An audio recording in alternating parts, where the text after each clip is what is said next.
¿Quién es la primera? Y yo. Buenas tardes. Nosotros somos el grupo número 2 y este grupo va a hablar sobre la coagulación intravascular diseminada. Este grupo está compuesto por Jennifer Martínez Barrientos, Lauribel Mata Ferreira y Euridice Martínez. Siguiente, por favor. Yo voy a estar comenzando a hablar sobre qué es la coagulación intravascular diseminada. Siguiente. Siguiente. Entonces, la coagulación intravascular diseminada, ¿Ya la cambié? ID, es un trastorno debido a la activación del sistema hemostático en respuesta a diversos estímulos, como son las sepsis, las placentas previas, el feto muerto retenido, la liberación excesiva del factor tisular FT para destruir células. También cabe destacar que dicha activación da lugar a la producción de trombina, lo que provoca la aparición de coágulos de fibrina, el consumo de plaquetas, de microtrombosis y la activación de sepsis y la activación del sistema fibrinolítico con la generación de plasmática, lo que puede originar trastornos hemorrágicos. Siguiente, por favor. También tenemos que la patogenia en esta es una fisiopatología es compleja debido a la causa desencadenante, la formación de fibrina, en consecuencia directa a exceso de generación de trombina. Y paralelamente, el consumo de anticoagulantes naturales, el consumo de anticoagulantes naturales, como son las proteínas C, la proteína S y la antitrombina, exacerba todavía más el proceso coagulativo. También la activación de fibrinolisis con la liberación de ATPA, intentan eliminar la fibrina que se está generando, pero esta se va a contrarrestar por el aumento de la secreción inhibidor de TPA. También que debe tratarse como un fenómeno secundario la epidemiología de esta. Las características sociodemográficas de los individuos con CID o coagulación intravascular diseminada son las mismas que los trastornos patológicos de base que favorecen su aparición. Por ejemplo, se calcula que en Estados Unidos hay cada año aproximadamente 300 casos de sepsis, que es una de las razones de la que provoca la coagulación diseminada intravascular por cada 100.000 habitantes, y un tercio de los cuales se desarrolla la CID. Continúa, por favor. Entonces, en la epidemiología, por sepsis se calcula que esta se desarrolla de un 30 a un 50%. Por trauma, que es otra de las causas que se desarrolla en la CID, es de un 50 a un 70%. La malignidad, los problemas obstetricios, como son la retención del feto ya muerto, que es de un 80 a un 100%, y vasculares. También tenemos que en casos muy extraños se pueden desarrollar lo que son las aneurismas aórticos. También estaba leyendo sobre que se realizan estudios clínicos epidemiológicos y transversales descritos que en un grupo de 84 pacientes que ingresaron a la unidad de cuidados intensivos con diagnósticos relacionados al embarazo, que como podemos ver el 80 al 100% de las mayorías de los casos que desencadenan la CID son problemas obstetricios, ingresan a la unidad de cuidados intensivos con diagnósticos relacionados con el embarazo en un hospital de la Secretaría de Estado. Este fue un estudio realizado en México durante el periodo de enero del 2004 al 31 de mayo del 2017. Y este muestra que el 84 pacientes, 12.29% presentan lo que es un puntaje para CID, o sea, para desarrollar esta complicación. El análisis estadístico y la relación no se observaron diferentes estadísticas significativas entre las mujeres con CID presente y ausente. Tampoco la presencia positiva de tabaquismo o alcoholismo. Y tampoco predominó lo que era la edad. El predominio de edad era entre 17 a 37 años. También se usó, que eso hablarán más adelante, pero el uso de escala del diagnóstico o tamitaje en pacientes obstétricas es un auxiliar para aquellas que cursan con CID asintomática. La puntuación mayor de 5 puntos se asocia con la presencia de la enfermedad como tamizaje para mujeres para mujeres con sangrado obstétricos. La escala de identificación es mayor. La escala para identificar la CID es mayor en pacientes que son asintomáticos. Hasta aquí mi exposición. Siguiente. ¿Me escuchan? ¿Sí?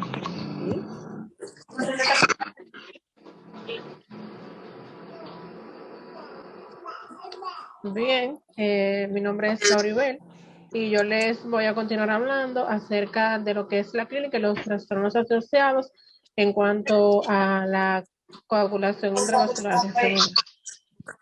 Bien, tenemos que en la clínica, puede darle a la siguiente. Además de las manifestaciones que encontramos en la enfermedad base, la coagulación intravascular diseminada presenta paradójicamente lo que son las hemorragias, debido al consumo de los factores que intervienen en lo que es la coagulación, ya que cuando hay una hemorragia se pierden todos los nutrientes que acompañan a la sangre e incluso los procesos de trombocitopenia. Es por eso que disminuye las plaquetas. Siguiente. Bien, como vemos aquí, la mayoría de los pacientes van a presentar hemorragias.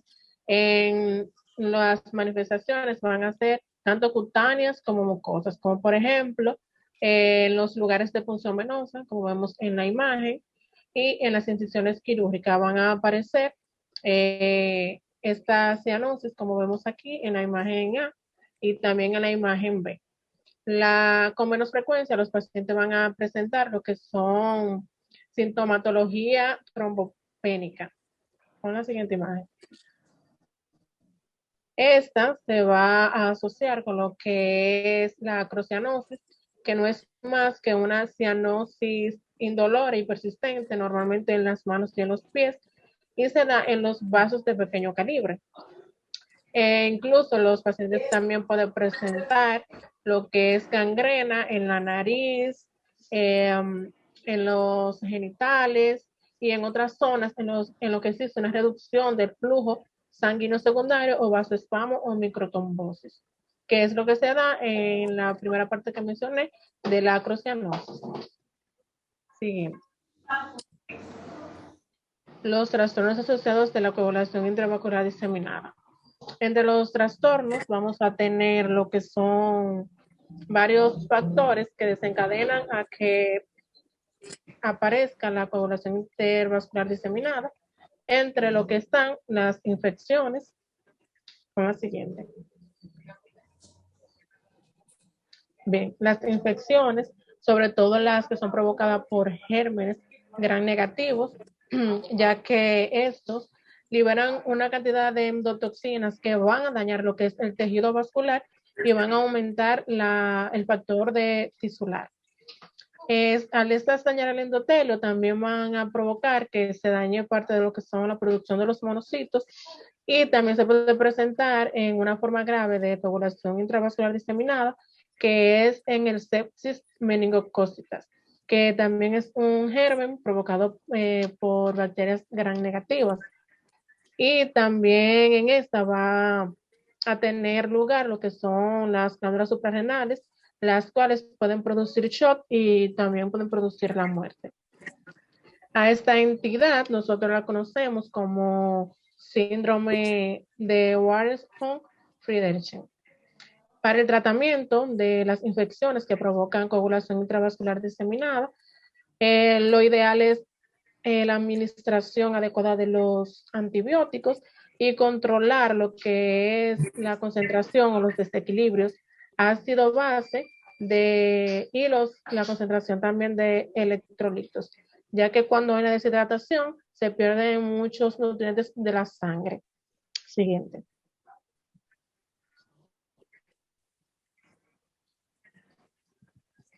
Siguiente diapositiva. Okay.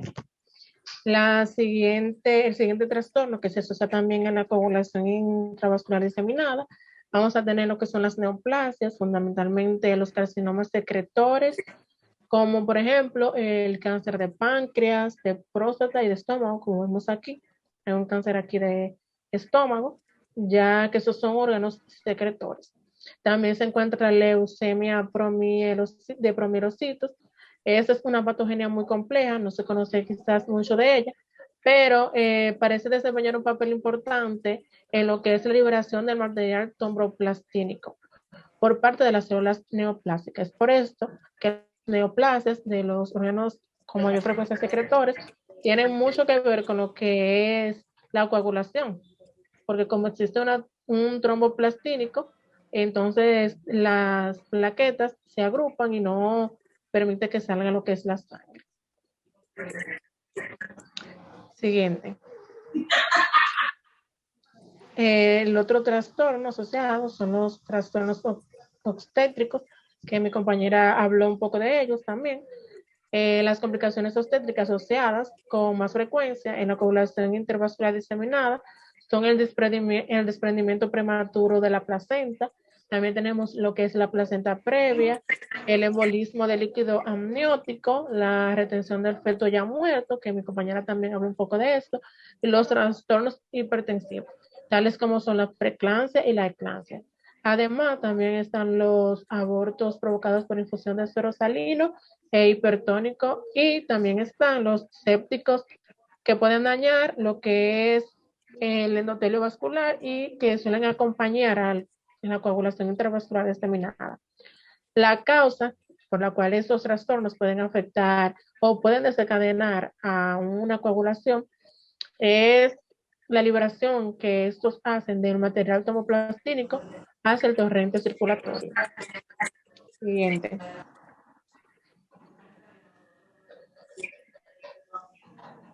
Bien, tenemos también los shocks y los traumatismos. El origen de esto es complejo. Lo que se asocia es que cuando hay hipoxia, cuando hay hipertensión, cuando hay acidosis, y en el caso del shock traumático, la liberación del factor tisular por los tejidos dañados. Es decir, como cuando tenemos hipoxia, existe una baja concentración de oxígeno en la sangre y esto va a provocar que los nutrientes de la sangre lleguen con deficiencia y no haya una buena cantidad de plaquetas para impedir que las personas paren el sangrado. Siguiente.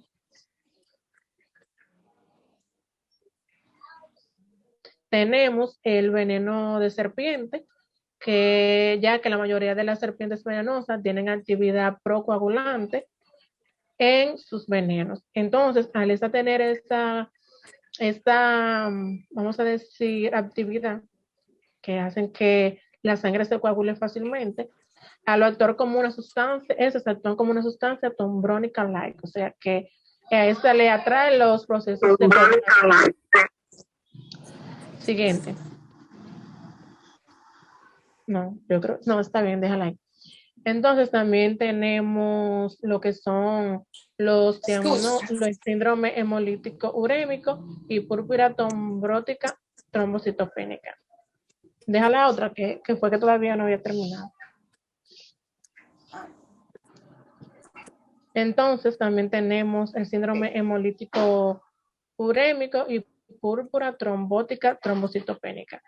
El primer síndrome, que se puede abreviar como CUH, esa es una afección grave que puede producirse cuando los pequeños vasos sanguíneos o los vasos de pequeño calibre de los riñones se dañan y se inflaman. Este daño provoca que no se filtre la sangre, o sea, ya que como sabemos, los riñones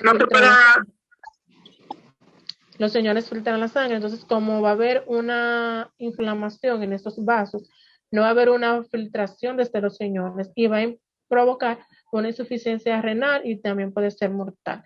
Y el síndrome trombótico o hemolítico, esta es una afección grave que puede producirse cuando los pequeños vasos sanguíneos cuando se provoca una formación de coágulos en la sangre. Esto lleva a un bajo conteo de plaquetario, que es lo que nosotros conocemos como trombocitopenia. Cuando tenemos un bajo reencuentro de plaquetas, vamos a tener un alto índice para que se produzca una coagulación, y esto es lo que sucede en el síndrome púrpura trombocitopénica. Como su nombre lo dice, los las plaquetas disminuyen y entonces se produce la coagulación de la sangre y es casi inevitable que se produzca una hemorragia. Hasta aquí esta exposición y la dejo con mi compañera. ¿Me escuchan? Sí. Mi nombre es Euridice y le continuaré hablando sobre el diagnóstico del laboratorio. Para el diagnóstico del laboratorio del SID o coagulación intravascular diseminada, lo hacemos a consecuencia directa de su fisiopatología. En esto está que el consumo de los factores de coagulación, la cual da lugar a un agregamiento de los tiempos de coagulación, como son TP y TPT, que se llama tiempo de trombina y tiempo parcial de tromboplastina. Está también trombocitopenia, secundaria al consumo plaquetario, que se le da a estos pacientes que tienen este tipo de trastornos. El fibrinógeno, que se encuentra elevado en los pacientes con el SID, se encuentra elevado al inicio, ya que estos actúan directamente de fase aguda para finalmente. Y si el cuadro se prolonga en el tiempo reducido, sus niveles, si el cuadro se prolonga en el tiempo, reducir los niveles de este. Aumento también del dímero D como consecuencia de la generación ilícita de la fibrina. También se hace por el descenso de la antitrombina y la proteína C y la proteína S. También el aumento del PAI-1. Con estos, el diagnóstico del SID se hace a consecuencia de la fisiopatología que presenta el paciente. Le mencioné algunos. Entonces, aquí vamos a hablar también del tratamiento, que la principal maniobra terapéutica consiste en para corregir esta coagulación intravascular diseminada. Lo primero es corregir lo que está ocasionando este trastorno. En segundo lugar, es necesario hacer lo que es el tratamiento de soporte para paliar lo que son los síntomas principales, como son la hemorragia y la trombosis. Y principalmente se realiza también el tratamiento sustitutivo con plasma fresco congelado para reponer los factores de la coagulación que se pierden y los concentrados plaquetarios. También en ciertos ensayos, el uso de la proteína C, el